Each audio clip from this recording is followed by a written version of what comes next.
Vivian Blackwood pressed her back against the corridor wall and stopped breathing. Through the gap in the study door, 3 inches of warm light and cigar smoke, she could see them. 4 men around a card table, coats off, sleeves pushed to the elbow, the remains of a cold supper scattered between crystal glasses that caught the firelight and threw it against the ceiling in small, trembling coins of gold. She had come downstairs for a candle. She had found something considerably worse. 20 guineas. Lord Ashford leaned back in his chair with the boneless confidence of a man who had never been told no by anyone who mattered. He placed a gold coin on the green baize and spun it with one finger. The coin wobbled, caught the light, and fell flat. 20 guineas says she cries before Friday. The governess? That was Mr. Cavendish, blinking through spectacles that made his eyes look like boiled eggs. The new one. She arrived this morning. Precisely. Ashford set another coin beside the first. Fresh, unseasoned, hasn't learned the house rules yet. He smiled, and it was the kind of smile that made Vivian think of a fox circling a henhouse. Not hungry, just entertained by the geometry of the kill. The best kind of quarry, gentlemen. Vivian's fingers found the doorframe. She held it the way a woman holds a knife, not for comfort, but for aim. Blackwood, wasn't it? Lord Pemberton swirled his brandy without drinking. Plain thing, severe dress. Looked like she'd been carved from a church pew and sent to punish the rest of us for sitting comfortably. Laughter. Low, male, certain of itself. All the better. Ashford's second coin joined the first. The plain ones crack faster. They arrive already bruised. One sharp word from a duke and they shatter like, "Enough!" The voice came from the head of the table, and the room rearranged itself around it. James Fairfax, the Duke of Montrose, set down his glass with a precision that made the crystal ring against mahogany. He was younger than Vivian had expected. 30, perhaps 32, with dark hair pushed carelessly back from a forehead that carried the permanent crease of a man who spent more time thinking than sleeping. His jaw was sharp enough to cast a shadow in the firelight, and his eyes held the flat, assessing calm of someone who had been bored for so long he'd forgotten what interest felt like. The bet is juvenile, Ashford. And yet, Ashford spread his hands. You haven't said no. A silence. The fire cracked and settled. A log split and sent a shower of sparks up the chimney. The Duke's jaw tightened. The first time Vivian would see that particular motion, though not the last. 1 week, Montrose said. If I cannot make her cry in 7 days, the 20 guineas are yours. If she weeps, by any cause I engineer, you pay me. Ashford whooped. Pemberton raised his glass. Cavendish wrote something in a small leather book, recording the terms with the fastidious care of a solicitor documenting a contract for cruelty. Vivian released the doorframe. Her pulse beat hard in her throat, but her hands were steady. She had traveled 9 hours by mail coach to reach this house. She owned 1 trunk, 2 dresses, and 14 shillings. The agency had called this position a miracle. A duke's household, full salary, room and board for a woman with no references and no family connections worth the paper to list them. She could leave, walk upstairs, pack her trunk, be gone before the milk arrived at dawn. Find another agency, another position, another house where the men did not wager on her tears for sport. Or... Vivian pulled the red leather notebook from her apron pocket, the one she'd kept since she was 16, its spine cracked and soft, filled with every lesson she'd learned and every strategy she'd devised to survive households where women like her were furniture that could be shouted at. She opened it to a blank page. The pencil was blunt. She licked the tip and wrote in her small, precise hand. Day 1. The Duke has bet 20 guineas he can make me cry. He will lose. She closed the notebook, slid it back into her pocket, and walked upstairs with the candle she had originally come for. She did not sleep well. She slept well enough. The schoolroom was a long room on the 3rd floor, east wing, with windows tall enough to let in the morning light and nothing else of any warmth.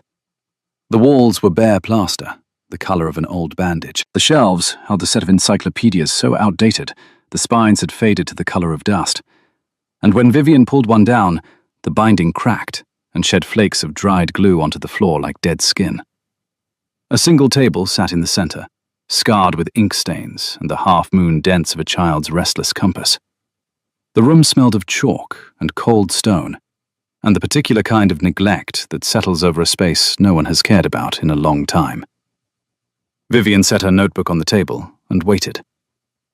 Lady Charlotte arrived at 8 o'clock precisely, which was the first surprise. The child was 7, small for her age, with her father's dark hair cut bluntly at the jaw, and a gaze that could pin a beetle to a board, and keep it there while she decided whether it was interesting enough to study. "You're the new one," Charlotte said from the doorway. "I am." The last one cried on the second day. The one before her lasted 4 days, but she cried in the pantry, so she thought nobody knew. Everybody knew. Cook said she could hear it through the flour bins. Vivian pulled out a chair. "What made them cry?" "Papa." Charlotte sat down, folding her hands on the table with the exaggerated formality of a child imitating adults she had studied more carefully than they realized. "He says things. Sharp things. The last governess said her method was—" Charlotte scrunched her face, excavating the phrase from memory. "Intellectually indistinguishable from neglect." That's a great many syllables for one insult. Papa likes syllables. He collects them the way other men collect horses. Charlotte tilted her head. "Are you going to cry?" "I haven't decided yet. What are you learning?" "French, geography, deportment." The nose wrinkle was immediate and devastating. "Deportment is sitting still and pretending you're furniture." "That does sound dreadful." "It is dreadful. It's the most dreadful thing in the entire world, and I have to do it for an hour every single day, and I would rather eat a spider." Charlotte leaned forward, her voice dropping to the conspiratorial pitch of a child sharing classified intelligence. "Miss Blackwood, do you know anything about horses?" "I know they bite when you approach from behind." "That's more than the last governess knew. She thought carrots were poisonous to them." Charlotte's small hand landed flat on the table in outrage. "Carrots? Everyone knows horses love carrots." A serious failure of education. Exactly what I said. Nobody listened. Charlotte studied Vivian for a long, unblinking moment, measuring, assessing, making a judgment that no adult in this house had the authority to override. "Miss Blackwood, were you afraid when you came here?" "No. You should have been. Everyone is afraid of Papa." "Are you afraid of him?" Charlotte considered this with the gravity of a high court judge. "No, but I'm his daughter. I have diplomatic immunity." Vivian laughed, a real laugh, sudden and unguarded, and Charlotte grinned the way a child grins when she realizes she has found a grown-up who will actually listen. "I'll show you the stables when we get a chance," Charlotte said. "Brutus is the best horse. He bites people he doesn't like, so he's very honest." "I appreciate honesty in a horse." "So do I. Much better than people." The Duke arrived at 11. Vivian heard him before she saw him. Boots on the stairs, a stride that did not hurry because the world arranged itself around his schedule, not the reverse. The schoolroom door opened without a knock. He stood in the frame, filling it, his coat charcoal grey, his cravat tied with the kind of careless perfection that required a valet and 20 minutes of silent effort. His eyes moved across the room. The chairs Vivian had rearranged into a half-circle instead of rows. Charlotte's open geography book. Vivian standing at the window with chalk dust on her fingers and the red notebook visible in her apron pocket. He catalogued every detail. She watched him do it with the detached focus of a general surveying terrain before a battle. "Miss Blackwood." His voice was cool, measured. The voice of a man who had practiced control until it became indistinguishable from personality. "Your Grace." She curtsied. Exactly deep enough, not a millimeter deeper. "I trust you've settled in." "The room is adequate. The encyclopedias are 20 years out of date. 3 of the volumes are missing entirely. I suspect they've been used to prop something level in another part of the house." She paused. "Lady Charlotte is extraordinary." His jaw tightened. first count. She would keep a tally in her notebook, a private scoreboard that amused her more than it should. Lady Charlotte is willful, he corrected. She requires discipline, structure, and firmness, not flattery. I disagree, Your Grace. The words landed in the room like a stone dropped into still water. Charlotte's head came up from her book. Even the dust motes seemed to pause in the window light. You disagree? He said it the way a man repeats a phrase in a foreign language, testing whether he has heard it correctly. Lady Charlotte requires someone who listens to her. She has been through... How many governesses, Charlotte? 4, Charlotte supplied, with the helpful brightness of a child who has been waiting her entire life for an adult to ask the right question. 4 governesses in 2 years, Charlotte added. Miss Pruitt lasted the longest. She used to let me read during deportment if I promised not to tell. Vivian looked at the Duke. 4 women in 2 years, Your Grace. Each one removed or driven out. That is not a discipline problem. That is a communication failure. The silence stretched. She could feel it pulling taut between them like a wire. Montrose's eyes narrowed. Not anger, not yet, but the first flicker of recalculation. She was not the plain, nervous creature they had described at the card table. She was something else entirely, and he had not decided yet whether that was a problem or a complication. You have opinions, Miss Blackwood. I have observations. Opinions require more data. I've been here less than a day. His mouth twitched. Not a smile. He caught it before it formed, strangled it in the cradle.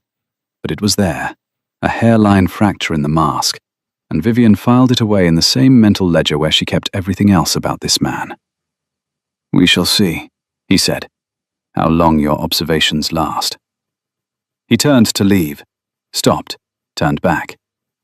Miss Blackwood, the encyclopedias will be replaced by tomorrow. He left. His boots descended the stairs with the same unhurried authority they had climbed them. Charlotte let out a breath she had been holding since her father entered the room. He didn't say anything mean, she whispered, sounding genuinely shocked. Not yet, Vivian said. She opened her notebook and wrote, Day 1. Jaw, once. Encyclopedias ordered. He expected a mouse. He found something with teeth. The campaign began on day 2, and it was precise. Montrose appeared at breakfast, a meal Vivian had not expected to share with the Duke, but which apparently was household custom when guests were absent. He sat at the head of the long table. Charlotte sat to his left. Vivian sat where the housekeeper directed her, at the far end, separated from the Duke by 8 feet of polished mahogany and a silver epergne overflowing with hothouse grapes that nobody would eat. Miss Blackwood. His voice carried the length of the table without effort. I reviewed your proposed curriculum last evening. Vivian set down her teacup.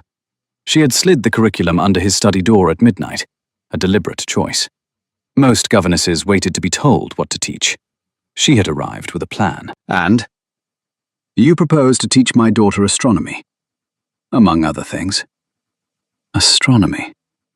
He said the word the way one might say cockfighting, as a subject that existed but had no place in polite company. She is 7 years old. She requires French, arithmetic, penmanship, and deportment, not stars. Stars are arithmetic, Your Grace. Orbital mechanics, distances measured in light years, the geometry of constellations.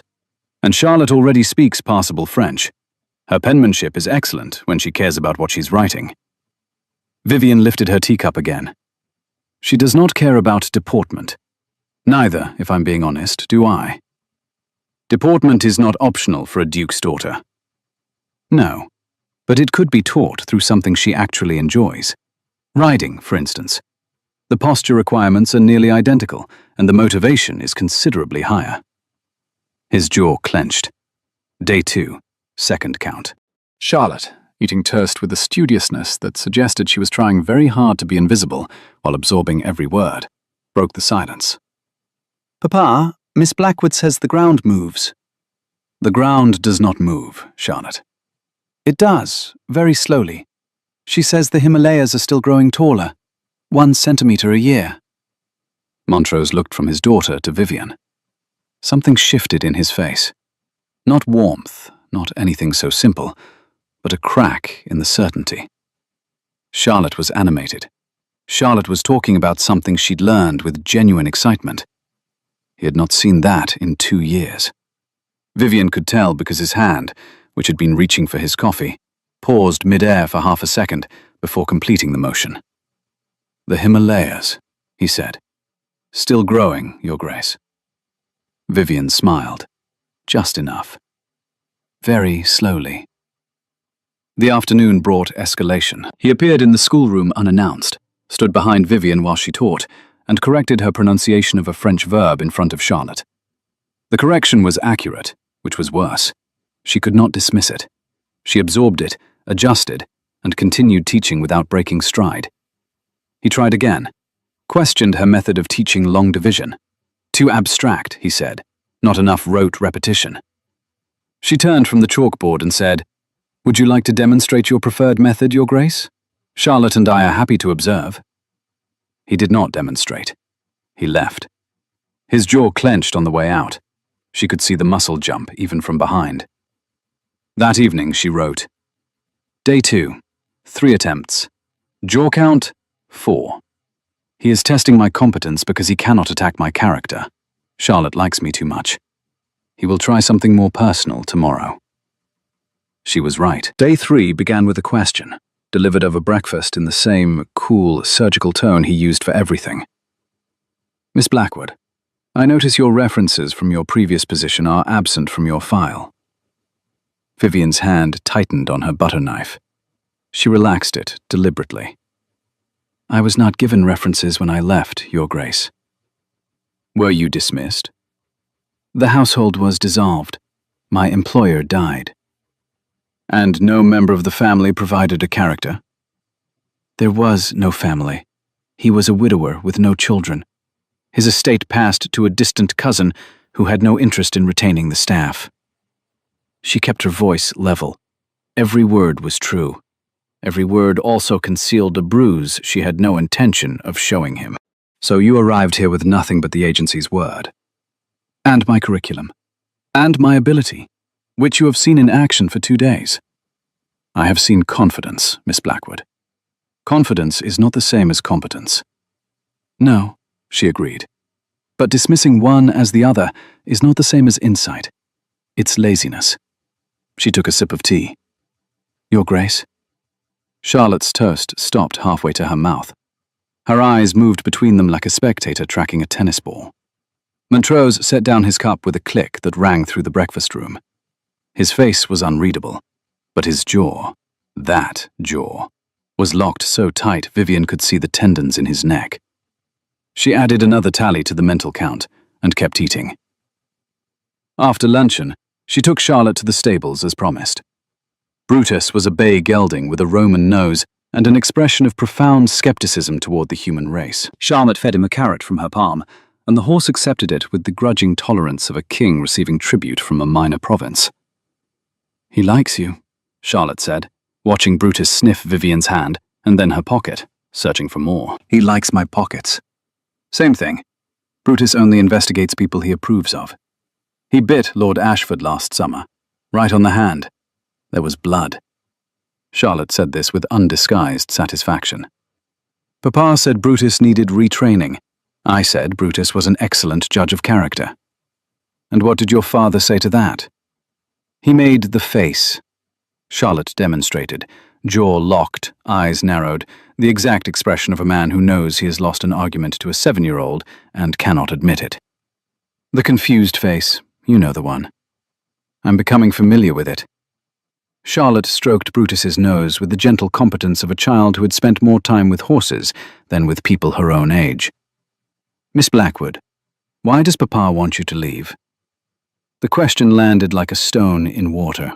Vivian looked at the child, and the careful way she studied faces, the way she tested every new person with the precision of someone who had learned young that adults were unreliable, and that the only safe assumption was disappointment.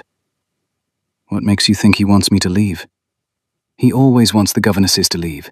He's nice for one day, and then he gets sharp, and they cry, and then they go." Charlotte's hand stilled on Brutus's nose. "I thought maybe if I was very good this time, he'd let you stay longer." Something cracked open in Vivian's chest. Not a breaking, but an unlocking. The kind of pain that comes from recognizing your own wound in someone else's face. This child had been performing good behavior as a bargaining chip, trying to buy herself a few more weeks of someone who might stay. Charlotte. Vivian knelt in the straw so their eyes were level. The smell of hay and horsesweat surrounded them, warm and honest. "I am not leaving because your father is sharp with me. I have survived considerably sharper." "Promise?" "I don't make promises I can't keep. But I will tell you this. If I leave, it will be my choice, not his, not anyone's." Charlotte studied her for a long moment. Then she nodded once, decisive, and turned back to Brutus. "Good," she said, "because I've already told Brutus about the constellations, and he's expecting a lesson." That night, Vivian came downstairs for a book. The library was on the ground floor, a room she had not yet explored, and she expected to find it empty at this hour. She was wrong. The Duke sat in a wing chair by the dead fire, his coat removed, his shirt sleeves rolled to the elbow. A lamp burned low on the table beside him, casting warm amber light across his face. And in his hands, he held something small, a miniature portrait in an oval frame. His thumb moved across the painted surface with the slow, unconscious tenderness of a gesture performed so many times it had worn grooves in the frame's gilding. Vivian froze in the doorway. She could see the portrait from where she stood. A woman with Charlotte's dark eyes and a half smile that suggested she had been laughing at the painter. Young, beautiful, gone. His shoulders were curved inward, his spine bent in a shape that had nothing to do with tiredness and everything to do with weight. In the amber light, stripped of his coat and his posture and his cutting syllables, he looked nothing like a duke. He looked like a man sitting in a room that used to contain someone he loved, trying to remember the exact sound of her voice and failing, and being unable to stop trying. His thumb traced the edge of the frame, back and forth. The rhythm of it, slow, mechanical, helpless, was the most private thing Vivian had ever witnessed. She stepped backward. The floorboard creaked under her heel. His head snapped up. For one unguarded second, she saw his face without the mask. Grief, raw as a wound, and the flash of fury that follows when someone sees you at your most exposed. Then the shutters came down. The jaw locked. The Duke returned. "Miss Blackwood." His voice was hoarse. He cleared his throat. "You require something?" "A book. I'm sorry to disturb you, Your Grace."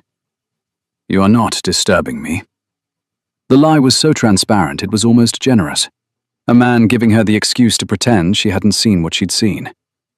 Vivian crossed to the nearest shelf, pulled the first volume her hand touched, a treatise on crop rotation, entirely useless, and turned to leave. "Miss Blackwood." She stopped. "Charlotte tells me Brutus allowed you to touch his nose." A pause. "He does not permit that with most people." "I've been told he's an excellent judge of character." Something moved behind his eyes. Not a smile, something more dangerous. Recognition. He was seeing her the way she had just seen him, without armor, without performance, as a person standing in a room late at night, holding a book she didn't want. "Good night, Miss Blackwood." "Good night, Your Grace." She walked upstairs and sat on her narrow bed for a long time, with the crop rotation treatise unopened on her lap. She pulled out her notebook, stared at the tally of jaw clenches and cutting remarks. Then she wrote beneath it, "Day 3. He is performing. The cruelty is for his friends. The man beneath it is grieving and does not know how to stop. This changes everything." She paused, crossed out everything, and wrote nothing. Then crossed that out too, and closed the notebook without finishing the sentence. Lord Ashford arrived on day 4, unannounced, smelling of claret and cologne.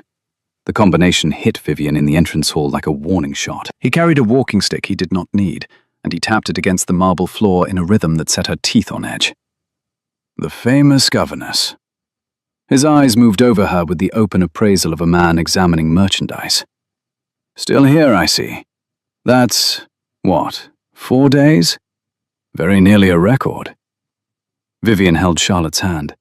The child had gone rigid beside her, her small fingers tightening around Vivian's with a grip that communicated, in the wordless language of children, a specific and deeply personal hatred. The position suits me, my lord. Does it? Ashford leaned closer. She could see the broken capillaries around his nose, the slight yellowing of his teeth. I hear Montrose has been quite the demanding employer this week. Quite exacting. One might almost call it thorough, Vivian said. I appreciate thoroughness. Ashford's smile thinned. He looked down at Charlotte, who stared back at him with the unblinking hostility of a small, righteous animal. Charlotte, darling, run along to the nursery. No! Charlotte, Miss Blackwood and I are going to the schoolroom. We have a lesson on volcanoes.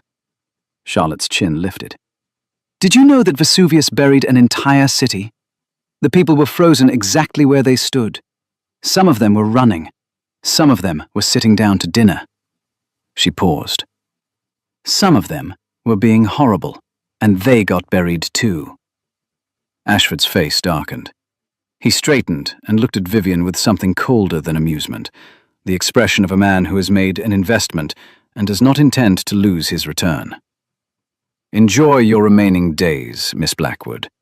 These arrangements do have a way of concluding. He walked past them toward the study. Before he disappeared around the corner, he turned back. Oh, I nearly forgot. Lady Ashford is hosting a dinner on Saturday evening. Charlotte has been invited to recite something for the guests. I do hope you'll both attend. His smile widened. It should be quite memorable. Charlotte squeezed Vivian's hand. I hate him, she said quietly. That's a very strong feeling. It's a very accurate feeling. Brutus bit him. Brutus is never wrong. That evening, Vivian found a note slipped beneath her bedroom door. Unsigned, but she recognized the stationery. Heavy cream stock, watermarked with the Montrose crest. The handwriting was angular, pressured, the writing of a man who gripped his pen too tightly. Miss Blackwood, you may disregard Lord Ashford's remarks. He does not speak for this household. She read it twice, then she placed it between the pages of her notebook and sat on her bed, pressing her palm flat against the page as if she could feel the indentation of his pen through the paper. The man who had bet 20 guineas on her tears was warning her about his own co-conspirator.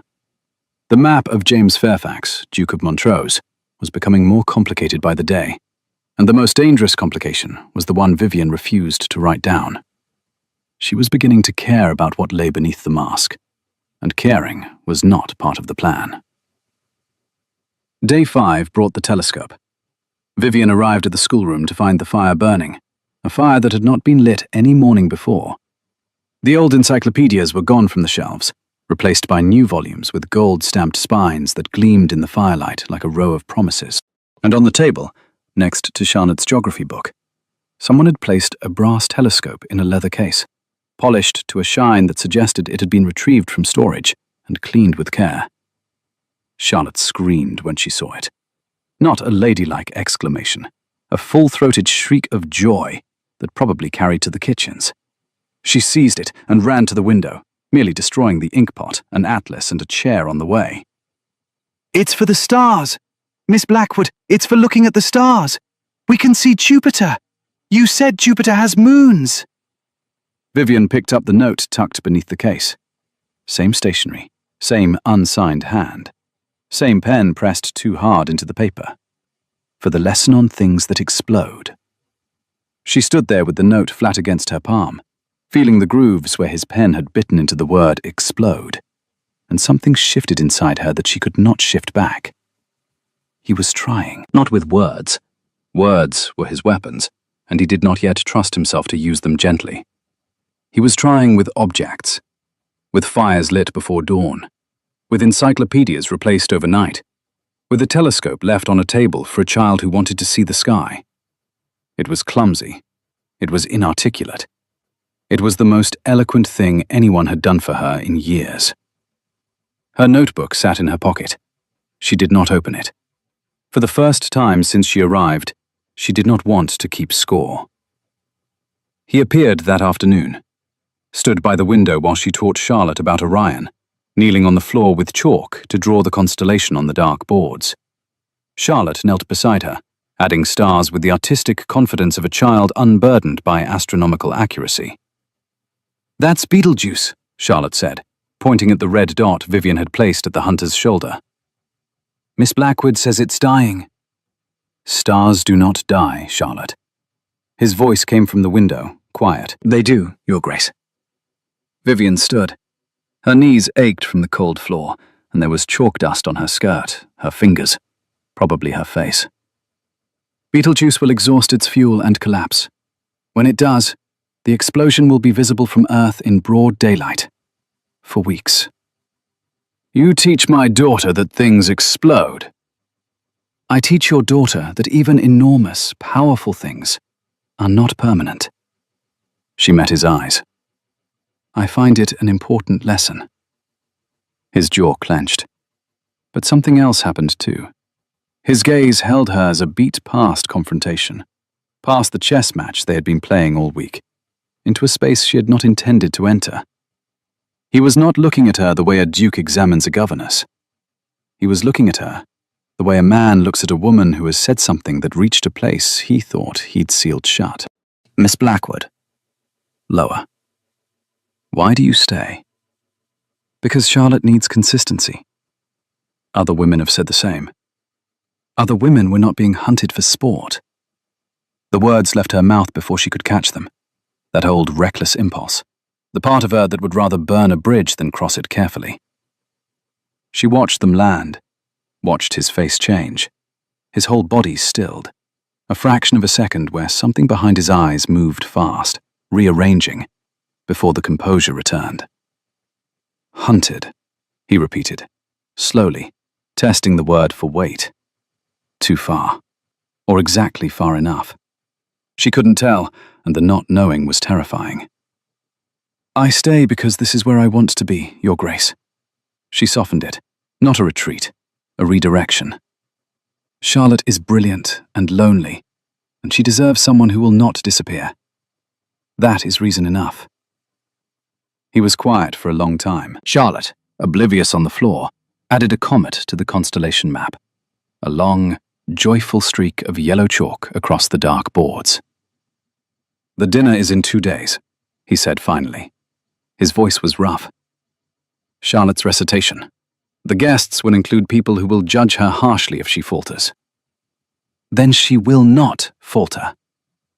He nodded, turned to leave, stopped in the doorway, one hand on the frame, the same doorframe Vivian had gripped on her first night, listening to men wager on her tears. "The chalk," he said, without turning. "On your face. Left cheek." He left. Vivian pressed her hand to her cheek and felt the dust. She should have been embarrassed. Instead, she stood in the chalk-mapped schoolroom with its new fire and its telescope and its yellow light, and she felt something she had not felt in a very long time. She felt seen. Charlotte's recitation required 3 days of work. Vivian chose the piece carefully. Not a society poem, not a simpering verse about flowers and obedience, but a passage from A Midsummer Night's Dream. Titania's speech to Oberon, the one about the seasons changing, the rivers flooding, the natural order thrown into chaos by the quarrel of two proud beings who refused to yield. It was, Vivian admitted privately, a slightly aggressive choice for a 7-year-old performing before London society. She did not care. Charlotte loved it. They rehearsed in the schoolroom every afternoon. Montrose appeared on the second day, standing in his usual place by the window, arms folded. He said nothing while Charlotte delivered her lines with the fierce concentration of a child who knows she is being trusted with something important. "The ox hath therefore stretched his yoke in vain," Charlotte recited, her small voice filling the room with a confidence that made Vivian's throat tight. "The ploughman lost his sweat, and the green corn hath rotted ere his youth attained a beard." "Slower," Vivian said. Let the audience hear rotted. It's doing work in that line. Charlotte tried again. Slower. Better. The fold stands empty in the drowned field, Charlotte continued, and her voice dropped the way Vivian had taught her, not louder for emphasis, but quieter, forcing the listener to lean in. Good, Vivian said. Very good. Is it good enough? Charlotte's confidence wavered. She looked past Vivian to her father at the window. Papa? Montrose unfolded his arms. He walked to the center of the room, knelt on the chalk-marked floor, careful to avoid Orion, and looked at his daughter at eye level. Charlotte, he said, it is more than good enough. The child's face broke into a smile so wide it reached every corner of the room. She threw her arms around his neck, chalk dust transferring from the floor to his coat in a white handprint that his valet would spend an hour removing. He held her. His eyes, over Charlotte's shoulder, found Vivian's. Thank you, he said. 2 words. No syllables wasted. No mask. Just a man on his knees in a schoolroom, holding his daughter, saying thank you to the woman who had taught her to trust her own voice. Vivian's eyes burned. She blinked it back. Not here. Not now. Not ever, if she could help it. You're welcome, Your Grace. Charlotte pulled back and examined her father's coat with the clinical interest of a forensic investigator. You have chalk on you now. I am aware. You look like Miss Blackwood. She always has chalk on her. I have noticed. Charlotte beamed. You match.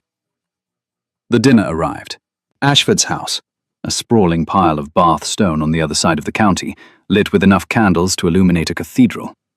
12 guests around a table that gleamed with silver and crystal. Vivian was not invited as a guest. She was there as Charlotte's chaperone, seated at the far end of the table, below the salt, visible to everyone, protected by no one. It was a trap. She walked into it with her notebook in her pocket, her spine straight, and Charlotte's hand in hers. Charlotte performed first. She stood before 12 adults in her best dress, her dark hair brushed smooth, her hands clasped in front of her in the posture Vivian had taught her. Not deportment, but the stance of someone who has something to say and intends to be heard. She delivered every line, slowly where Vivian had taught her to slow, quietly where Vivian had taught her to drop. When she reached, "And thorough this distemperature, we see the seasons alter," her voice carried the room, and Vivian actually saw, 2 women at the table lean forward in their chairs. Charlotte finished. The silence lasted 1 full second. Then applause. Real applause.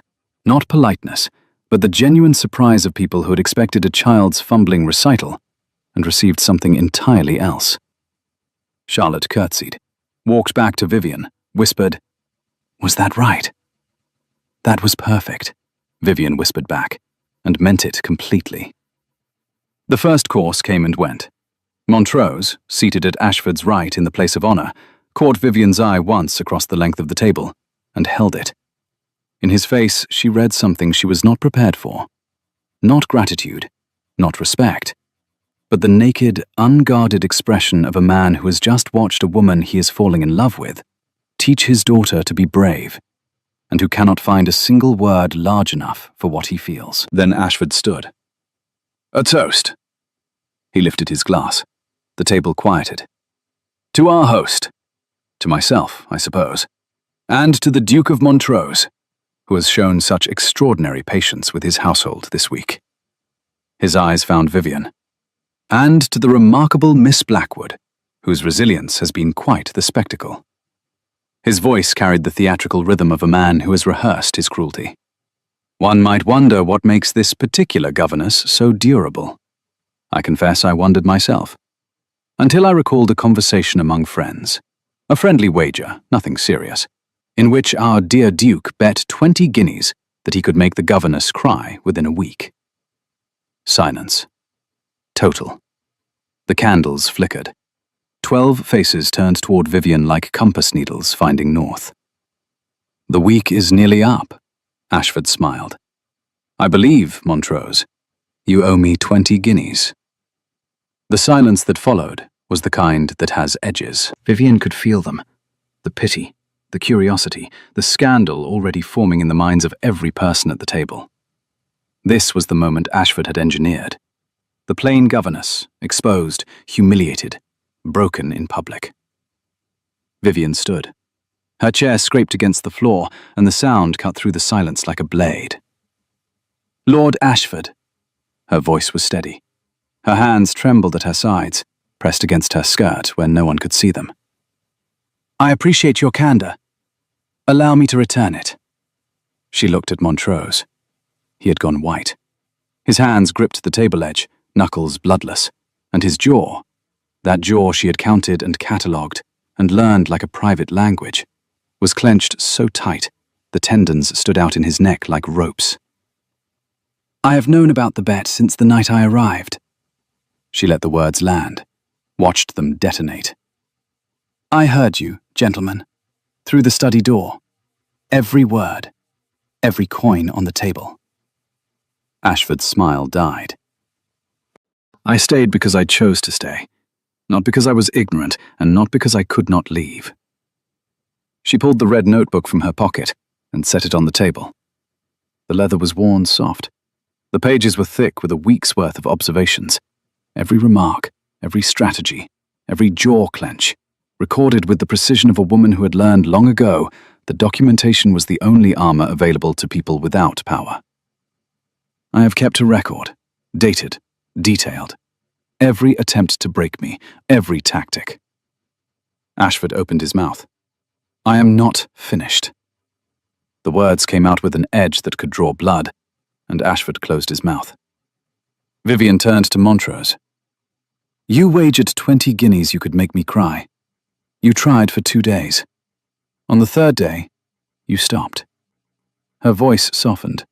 Not weakness, but precision, the scalpel replacing the sword. You replaced the encyclopedias. You lit the fire in the schoolroom. You left a telescope for your daughter with a note that made me... She stopped, breathed.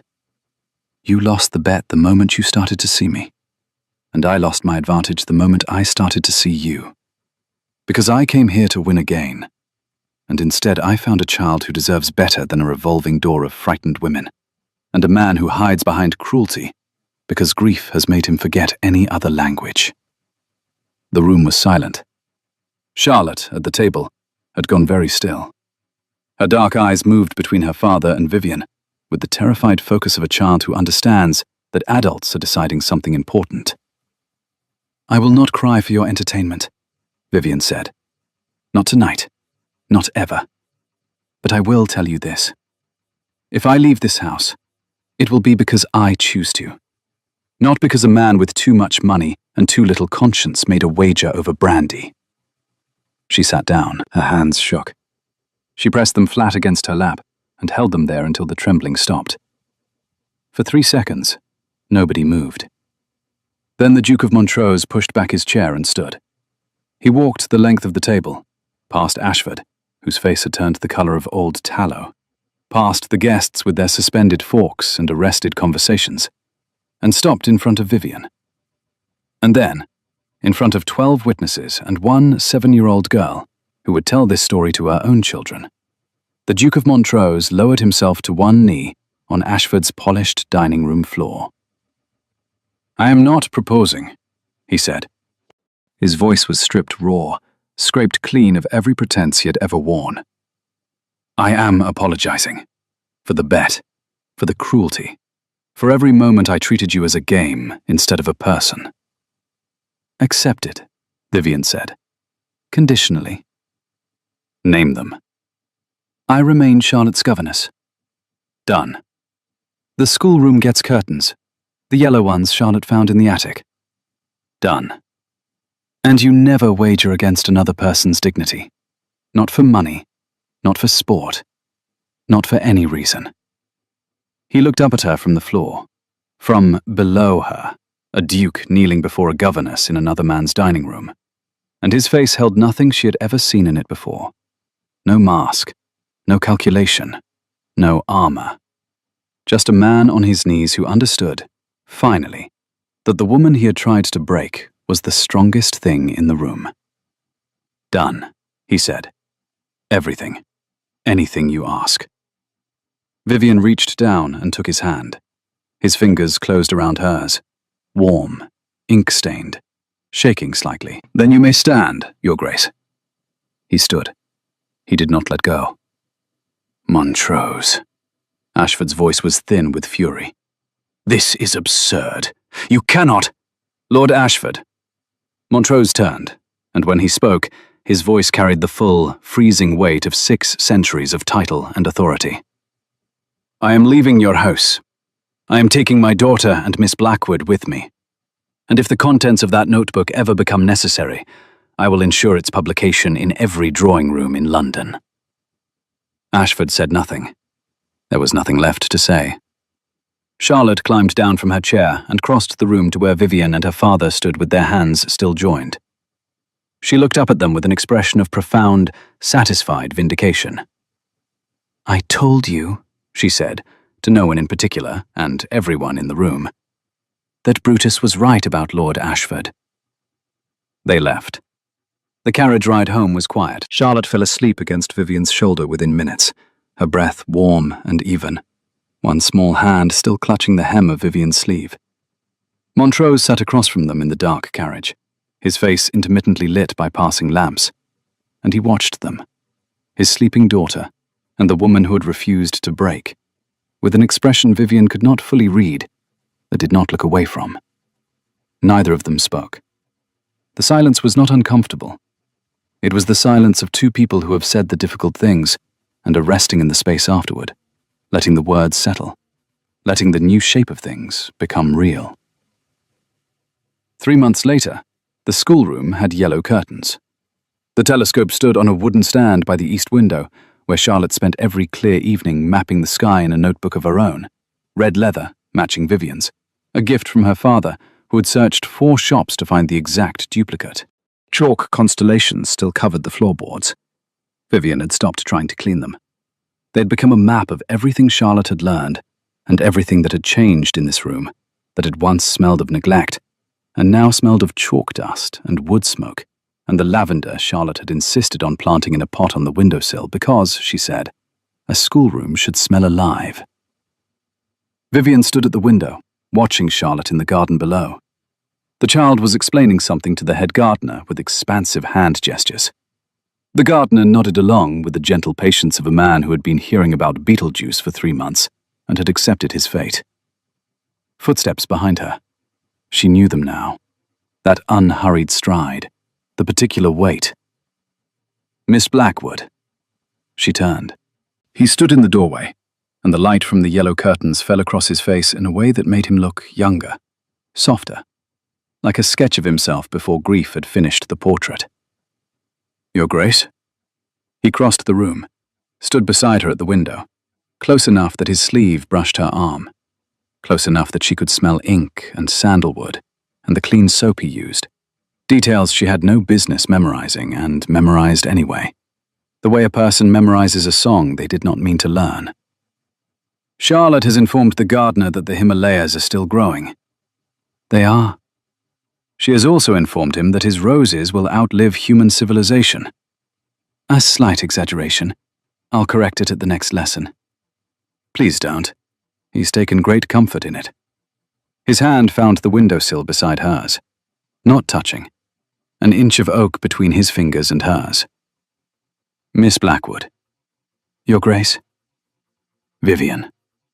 The first time he had used her name, it landed in the room like a match being struck. She looked at him. He was already looking at her, and his jaw was clenched. That old habit, that tell she had counted and catalogued from the very first day. But his eyes were open, unguarded. The eyes of the man she had seen in the library, holding a miniature portrait. Except now he was looking at her with the same tenderness he had given the painted face. And it was so unexpected, so undefended, that her breath caught. "You changed everything," he said quietly.